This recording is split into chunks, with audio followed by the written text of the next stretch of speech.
For the Demi-Fauna, however, their magical era was at its height during the War of Dethronement, and many of their facilities dedicated to the arts were purged during the Subjugation Wars, especially the Demi-Fauna who practiced magic. Demi-Fauna magic was no longer an institution, but a secret art needing to be protected throughout the generations, away from human eyes. During the magical ban, the traditions had to be preserved at all costs, as for some, it was the last remnant of their culture. Due to the secretive nature of the times, a Demi-Fauna mage would take one apprentice to pass down their knowledge.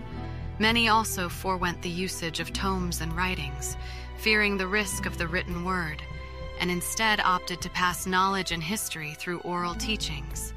Some saw greater numbers as a positive and formed covens of like mind, or hate-bonded individuals to secure their teachings. When the ban was lifted, the access to the humans' acquired arts didn't come with it, but no longer would the Demi-Fauna have to hide the fact that they knew magic.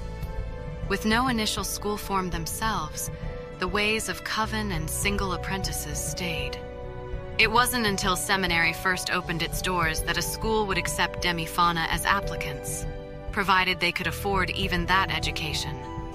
Later, the Lyceum and Halls of Ivy did open their doors, but the cost of attending either would be much for even a human, and almost impossible for demi-kind.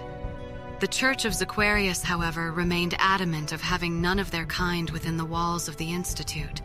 However, during the Slime Mimic War, certain covens did gain a name from themselves in both fighting for the protection of themselves or other Demi-Fauna, and avoidance of the humans during and well after these events. Depending on whom one asks, and which coven one asks about, covens are talked about as great heroes, or treated like nothing more than magical bandits.